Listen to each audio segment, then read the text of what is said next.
Senator Rosen. Thank you, Chair Cardin and Ranking Member Ernst today. And Mr. Kelly, thank you for being here and testifying and the work you're doing. You know, we're here today because a little over 2.5 years ago, Congress had to respond to a pandemic with a promise to our small business owners that we wouldn't let them lose everything as a result of the global health crisis completely outside their control. We made this promise through programs like PPP, the Restaurant Revitalization Fund, and of course, EIDL. EIDL's provided relief to over 40,000 Nevada small businesses. Thank you, we're grateful for that. It was particularly important for the smallest of businesses because it allowed them to get support directly from the SBA without going through a bank. And this program's ability to help struggling small businesses is why I introduced the bipartisan EIDL for Small Business Act. It's aimed to eliminate the borrowing caps on EIDL loans, to fulfill our promise on EIDL advance grants, and replenish the funding for this program, which I know the chairman supports. I'm proud that my efforts lobbying these two administrations resulted in raising EIDL loan cap up to $2 million. But through all this, small business owners, of course, they face numerous challenges. Over 90% of businesses in Nevada are small businesses. And so working with SBA on EIDL programs in the last two administrations really important. And after the current administration has corrected many errors of the previous administration, I applaud you for that. SBA seemingly reneging on its promise by ignoring many of the qualified applicants who began their EIDL application process prior to the May 6th deadline. So I think that we have to restore trust. So you aim to serve small business. This is your mission. You come from a small town. You know all of the business owners there. Like you said, which one, your ice cream, your favorite. I think it's a favorite for everyone in the heat of the summer for sure. But how do we restore trust between the SBA and small business owners who feel they've been unfairly boxed out of this process? And I think that has to do with the communication. Can you speak to the communication that you need to have between SBA and the small business owners who applied before May 6th? Yes, I can. First, they tell me it's your birthday. So, it is. Happy birthday. Thank you. So I'll communicate that first. Thank you.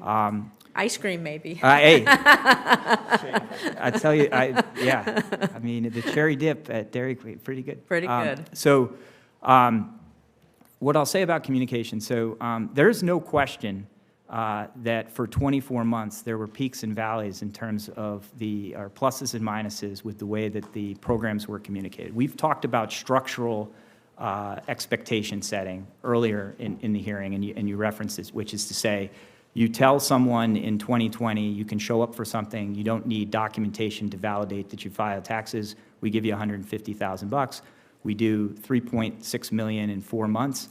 And so the expectation set, okay, that this must be something that I'm able to access because I went to the federal government and they gave it to me. And then in 2021, when I come back and I'm asked to proffer evidence now of tax verification that goes to the economic injury, by definition, we've now changed the expectations, right? So at the basis of communication, in anything, right, is what expectations do you set, and if you change those expectations. The applicants receive an email, any kind of opportunity, communication from you about this? Yeah. So yes. So one of the silver linings to communication, so I'll call this one of the pluses, has been the open rate of email correspondence with borrowers. So in the private sector, if an email marketing campaign that I was involved with got high single digits, we were very excited.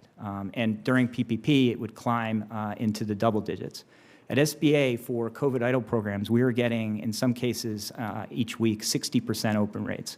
So that's really important, and we see this evidenced in the correspondence to your offices and our offices, that they are understanding and processing the requests and the communication. But I think the other expectation about communication is that in a loan product situation, there is, yes, are you a small business? That's a foundational principle. But then there is, do you have reasonable reassurance of repayment? And it's there in the credit decision that differentiates it, for example, from PPP, where we did not have a credit decision. We had a formula and that the lenders executed, but we did not make a credit score, which was one of the reasons that you'll recall that lenders were concerned in phase one about lending to business borrowers who were not existing customers. I think one of the things that we improved but was too late in terms of communication, certainly for a program that had been open well over a year at that point. In August of 2021, we made reforms to the RER Rapid portal to enable the district offices to have direct access and transparency to see whatever the loan officer or any other processing employee in the PDC in Dallas-Fort Worth could see. That was really critical because it helped expedite casework for your offices, but it empowered them. And one of the mistakes prior to that was the fact that a person could pinball from the call center to the district office and back in an infinite loop. And that is deeply frustrating and regrettable. In September, we switched call center vendors. So the vendor that had been selected, the contract, staff augmentation, and call center system that had been selected in 2020 had no service level agreements or KPIs. So what that translates to is, well, what was the call response time? How quickly did you pick up the phone? We don't know. Right. How quickly did you disposition it in a favorable outcome? We don't know. And so, again, choices made at the outset proved to be really devastating across the span of time. In addition, the portal itself had a two-step process, which from a technology standpoint was inept, quite frankly. It required you to come in, fill out the application form in an intake, and then wait for a response. And in an emergency situation, as you guys have told me and I totally agree with, silence is deafening. And so if I'm waiting to be invited back into the portal and I don't know, I logically start a new application. Well, the system then detected that you were applying for 2 instances at the same time. So then, of course, you're now on the call center line, right? So again, there were choices made in 2020 from a speed standpoint and a design standpoint that created systemic issues that rippled forward. And it leads to this day because the constituency interactions that we receive are still trying to make heads or tails out of all these, disparate signals that we sent them. And that is horrible.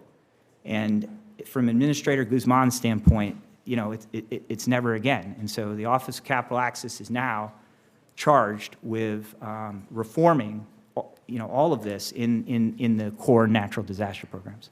Thank you. Thank you very much, and look forward to seeing more streamlined communication and process. Yep.